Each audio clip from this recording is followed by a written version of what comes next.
1968, there was a boy born into a little happy family. But as many families in the 60s and 70s, the parents broke up when the boy was 7 years old. This breakup left a frightened, lonely boy with his own mind to figure out how everything works in life and to conquer all his fears. The years went by and slowly a pattern of every experience in life became a way to live and overcome all negative. It became his religion.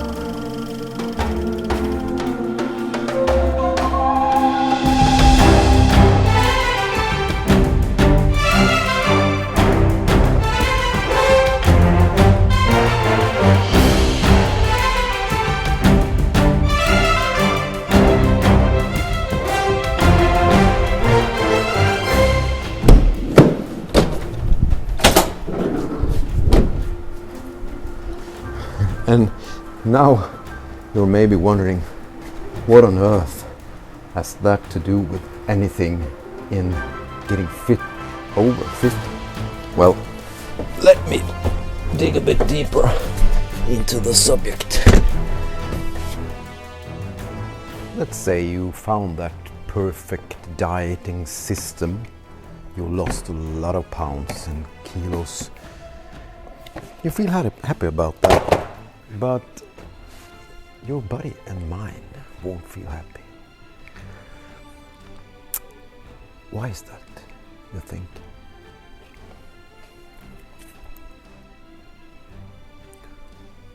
Well, that inside of you, the prehistoric inside of you screams that you are struggling now, you can't eat enough, so it will push you even harder to get food to restore the fat, the energy you lost.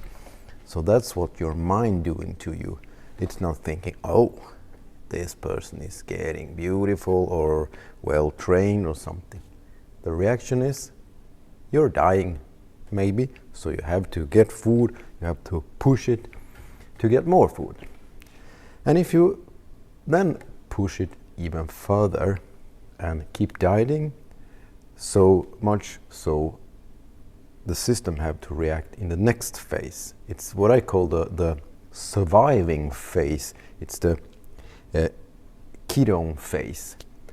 All of a sudden you will feel in your mind that the hunger gets lower, the body gets more active in form of your brain is more focused. All of a sudden you feel good in your dieting and everything goes so much better.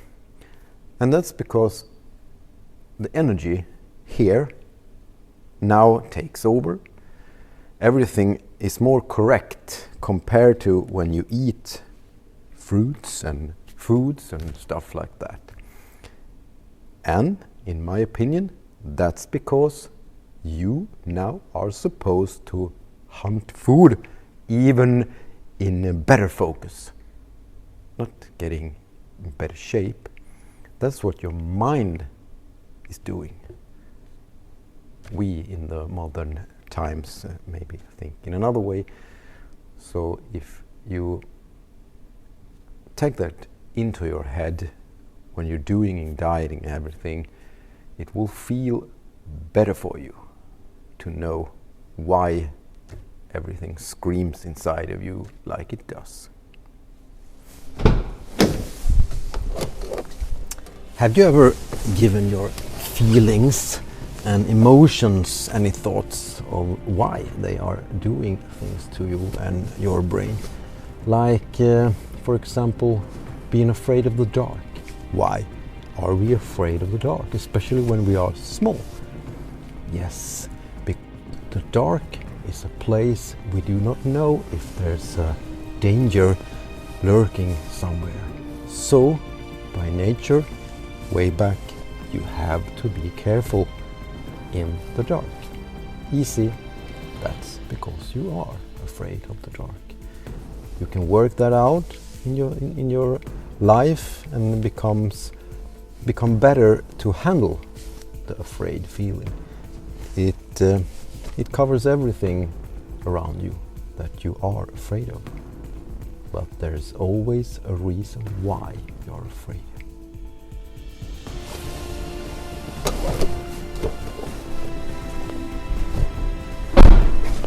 Another thing. The bad thing is when you reach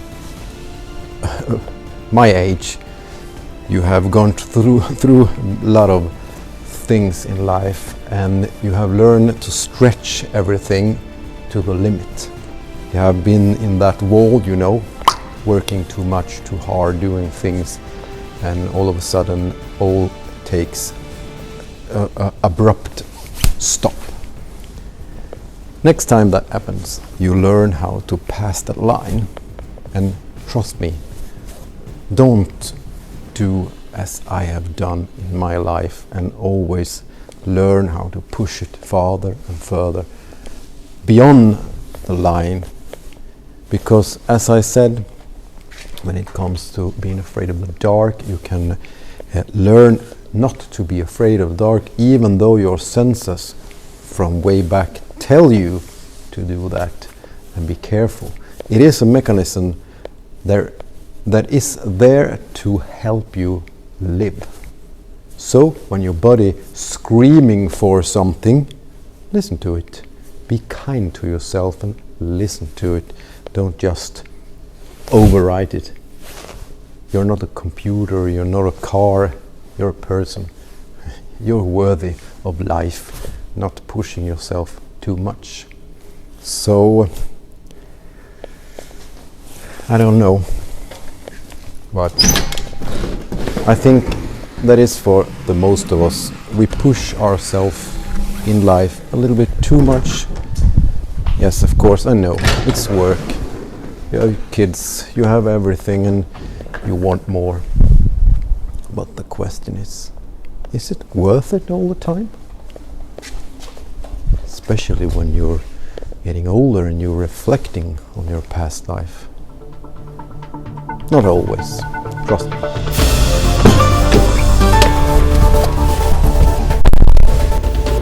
Everywhere we look today, there's always this: lose your weight quick, the perfect body, how to get it, how to get happy. But nobody talks about the real person, the real thing that really makes me interested in persons. It's who you really are. If you take all your hormones or all your things you've been through, maybe you had a bad childhood that makes you a certain person today, but it doesn't mean that that is the person you really are. Because that's the hardest thing, to find out who you really are. It takes sometimes a whole life to struggle and find that out, and to be able to really be happy, to find the moment when you are the best of yourself.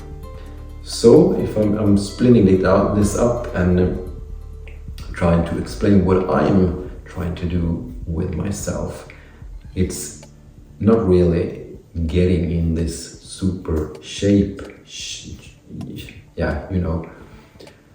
But I've been in my younger years in a very, very good shape. I was training every day and realizing that the good things that came out of it was the best things I have ever encountered. In that sense, that the things around you becomes better and better the more you feel good on the inside. And now we're not talking about looking good, it's feeling good. So my thing with this best shape of my life is all about my beliefs in why we exist, why we react to things like we do. And that is the thing I will try to make better videos, better content in the future to describe what happens in you when you become in a better shape, when you learn what your brain and your body is all about. And when you learn that everyone is very, very different. There's almost, even twins are not the same. So if you listen to someone who says this is the optimal training, this is the optimal, whatever, that's maybe not optical for you. Because optical for you is to find yourself on the inner side and work with that. So for me, I've been practicing on and off to try to find what's good about my life and how I want to live it, and pass it on to the persons I know as good as I can, because they are not the same as me, but maybe they can take small pieces out of it and make it their own. And the same now, I'm gonna train according to my experience of my life, what's good for me in my age. Because when you get older, your body is not the same, you hurt in places you didn't hurt in the younger year, your motivation is a bit different than when you were 18. Yeah. So, what about the progress? Since the last video, I managed to lose, 4 kilos at least. Still not dieting, only taking off, so a little bit better. Not near as where I want it to be, but still improving. See you next week, by the way.